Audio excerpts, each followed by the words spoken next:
네, 김성욱의 마켓 시선입니다. 미국과 관련해서 또 유럽과 관련해서 우리가 짚어봐야 할 대외적인 변수들 상당히 많은데요. 다각도로 또 분석을 들어보겠습니다.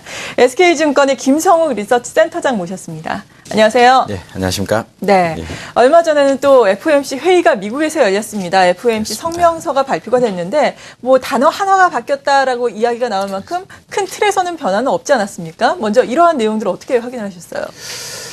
예, 사실 미 연준의 통화 완화 정책이 과연 이제 불확실성이 있느냐 없느냐는 네. 부분이 상당히 관심이 많으실 겁니다, 시장에서. 근데 딱 이런 논리상으로 보면 불확실하다는 측면에서는 뭐 동의를 합니다만 사실 그 불확실한 내용으로 보면은 많이들 공감하신 부분이 있습니다. 뭐냐면 시기적으로 9월이나 12월이냐 그리고 내용으로 뭐 테이퍼링이라 그러죠. 네. 어느 정도 규모냐라는 거를 이제 얘기를 하는데 상당 부분은 그 시장 컨센서스는 12월 쪽에도 많이 모여져 있다 이렇게 보시면 12월이요? 그렇습니다. 예. 그래서 단지 그 얘기를 이제 9월 달에 하는 게 아니겠느냐라는 부분인데요. 그러니까 9월에 사실 지금 이제 버냉키 입을 또 시장에서 또 관측하고 있을 텐데 사실 9월까지는 버냉키 입으로부터 기대할 수 있는 내용들은 거의 없을 것으로 예상이 되고요. 단지 9월 달에 언제부터 어느 규모로 할 것인가에 대해서 스케줄표가 나올 것이라는 측면에서 시장에서 많이 관심을 가지고 있다라는 거 보고 있습니다. 그래서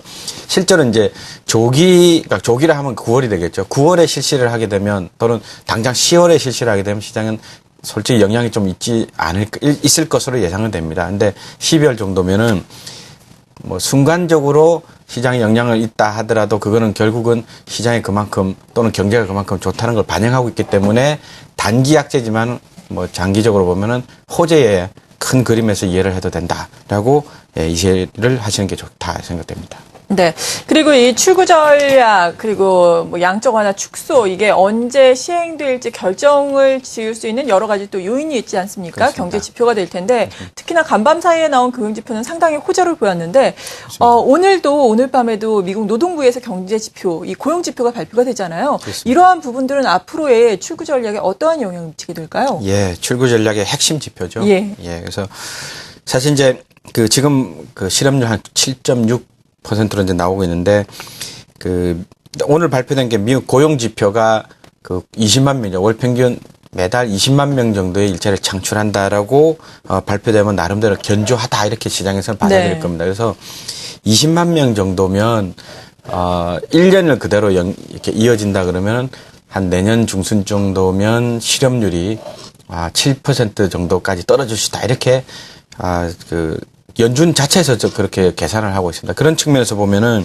20만 명 또는 20만 명 이상이면은 굿뉴스다라고 보여지겠죠. 근데 과연 20만 명 될 거냐 말 거냐는 좀 가늠을 할 수 있는 지표가 그저께 민간 고용 나타내는 ADP 보고서에 의하면 한 20만 명 정도 나옵니다. 네. 그래서 설득력이 좀 있어지고요. 그다음에 정부에서 고용하는 비율이 지금 예를 들면 재정 정책의 어떤 문제라든지 시퀘스트 문제 때문에 많이 내려왔는데 지금 최하단입니다. 그러니까 더 이상 고용 부분에 악화되기가 어려운 지경까지 내려와 있습니다. 그래서 그런 점 등을 고려하면은 매크로 측면에서도 지금 GNI라는 내부 지표가 한 2% 이상, 2.2% 정도 성장하고 등등을 고려하면은 중장기적으로 고용이라는 시장이 나쁘지 않다라는 측면에서 보면은 역시나 출구 전략과 좀 밀접하게 관계되어 있다 이렇게 생각하시면 되겠습니다. 네.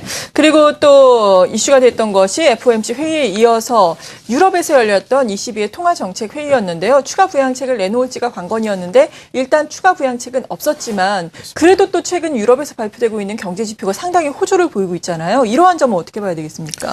예, 어제 회의 결과는 당장 기준금리 동결이죠. 예. 동결이고 이제 거기다가 이제 드라기 정제가 이제 저금리 기조에 대해서 계속 언급을 했습니다. 근데 유럽은 지금 당장이라도 금리를 내릴 수 있는 여지가 좀 더 있는 상황입니다. 그러니까 예. 그만큼 사실은 좋지 않은 상황이면 사실입니다. 틀림없지만.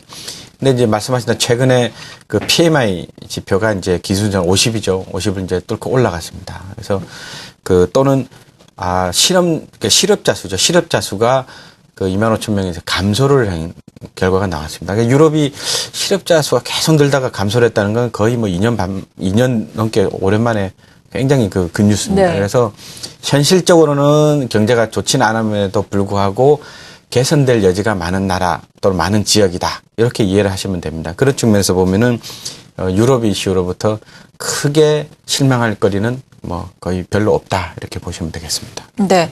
그리고 이러한 부분들이 또 국내에는 어떤 영향을 미칠지 우리가 또 알아봐야 할 텐데 9월 출구 전략 설도 있고 앞서서 말씀하신 바로는 12월 그러니까 양적 완화 축소 가능성이 높다라고 말씀을 해주셨는데 이러한 점이 국내 증시에는 어떻게 영향을 미칠지 일단 유동성 측면에서 보자면 유동성을 축소하는 것이기 때문에 국내 증시의 외국인의 유동성에도 부정적일 것이다라는 의견이 있는 반면에 그렇습니다. 우리 증시는 그래도 또 메리트가 있기 때문에 차별화될 수 있을 것이다라는 의견도 있어요. 어떻게 봐야 되겠습니까? 사실 조금 냉철하게 보실 예. 부분이 있습니다. 이 유동성, 그러니까 테이퍼링이라는 게 돈을 덜 푼다는 개념이지 않습니까? 그러니까 풀긴 푸는데 덜 푼다는 개념입니다. 그래서 엄밀한 표현하면 유동성은 축소하고는 좀 차이가 있습니다. 아, 예. 예, 덜 풀기 때문에. 다만, 이제 이게, 그러니까 신호적으로 보면, 이게 머지않아 또는 미래에 그 긴축이나 이런 쪽으로 갈 수 있다는 측면에서 시장에 있는 자금을 막 이렇게 움직일 수 있다는 측면에서 보면 경우에 따라서는 유동성이 막 움직이기 때문에 영향을 받는다. 이렇게 보시면 되겠습니다. 예. 그 중에서 이제 대표적인 게 자산군 간의 변동 또는 지역 간의 변동이 되겠습니다. 그래서 지난번에 그 6월 19일 날 그 잠깐 얘기 나왔던 그 이후에 그 이머징 마켓에 자금이 그 급격히 유출되는 것도 사실 이런 관점에서 보시면 되겠고요. 그런 측면에서 보면은 사실 한국은 어떻게 될 거냐 문제인데 말씀하신 대로 한국은 상대적으로 굉장히 그 양호한 상태입니다. 예. 양호한 상태이기 때문에 상대적으로 덜 빠지더라도 덜 빠진다 이렇게 보시면 되겠고요. 그리고 기대 이상으로 자금이 빠지거나 뭐 급락이 있을 수 있는 거를 감안하더라도 오히려 그때는 매수 타이밍으로 이해를 하셔도 괜찮을 것으로 그렇게 전략을 짜시는 게 좋다고 봅니다. 네. 그렇다면은 8월 시장에 대해서는 전반적으로 어떻게 생각하고 계세요? 그 경제는 좋아지는데 돈의 유동성 쪽에 이제 조금 문제가 있다. 여기 두 가지가 상충된다라는 게 이제 8월의 그 핵심적인 그 구성 내용이 아닌가 싶습니다. 네. 그렇다 보면은 올라가기도 그렇고 떨어지기도 그런 그 전형적인 또 횡보 내지는 그 박스권 장세의 모양이 나타날 것으로 예상이 됩니다. 따라서 전반적으로 큰 기대는 하지 않되 그 급락의 가능성도 많이 줄어든 것으로 보이기 때문에 뭐 여전히 그 상향 추세적 입장에서의 박스권에 대해서는 좀 예상이 가능하고요. 예. 단지 과연 이거 주식이 좋으냐 채권이 좋으냐 뭐 이런 측면에서 보면은 아무래도 이제 금리 쪽이 좀 더 그러니까 취약하다 측면에서 보면은 목표 수익률 여하에 따라서는 충분히 그 주식이 그래도 좀 더 낫지 않겠느냐라는 측면에서 보시면 되겠습니다. 그래서 예. 지표 뭐 지수상으로는 굳이 말씀을 드리면 지금 수준에서 이제 플러스 마이너스 3-40% 포인트를 왔다 갔다 하는 정도로 해서 뭐 1900 그러니까 바텀은 한 1800 뭐 한 50 남짓 정도로 예. 해서 그다음에 2000으로 바로 가기에는 큰 뉴스가 아니면 좀 어렵지 않나 측면에서 보면은 그 사이를 정도 유지하는 박스권 정도 이렇게 이해하시면 되겠습니다. 네. 이 박스권 장세가 이어질 수 있겠지만 그래도 박스권 상단은 높아질 수 있겠다라고 말씀해 주셨어요. 그렇습니다. 그리고 앞서서 짚어주신 미국의 고용 지표라든지 또 어제 같은 경우에는 중국에서 국가통계국의 제조업 PMI가 50을 넘어서면서 상당히 호재가 되지 않았습니까? 예. 중국의 경제 지표도 우리가 지켜봐야 할 사항들도 있을 것 같은데요. 8월의 그렇습니다. 핵심 변수로는 어떤 걸 꼽고 계세요? 8월의 핵심 변수는 뭐 G2라고 불리는 네. 나라죠. 두 군데 나라입니다. 예. 그래서 대표적인 게 지금 고용 지표고 그래서 버나케 이베에 의존하기가 어려운 상황이기 때문에 경제 지표로 판단할 수밖에 없습니다. 그래서 그 고용 지표 또는 이제 말씀하신 대로 중국의 경제 지표인데요. 뭐 중국의 경제 지표에 대해서 굉장히 디스카운트해서 기대치를 많이 낮춰졌기 때문에 웬만한 수치 아니고서는 시장에서 영향을 받지 않을 거로 예상이 됩니다. 예. 따라서 그런 측면을 보면은 중국의 지표가 어느 정도로까지 악화될 수 있느냐 정도로만 관심을 가지시고 보시면 되겠고요. 그런 의미에서 전체적으로 밸류에이션 부분은 크게 뭐 더 이상 훼손하기가 어려운 우리나라 이제 뭐 주가 지수 수준이다 이렇게 보시면 되겠습니다. 네. 그렇다면 이런 가운데 업종별 전략은 어떻게 세워야 한다고 보십니까?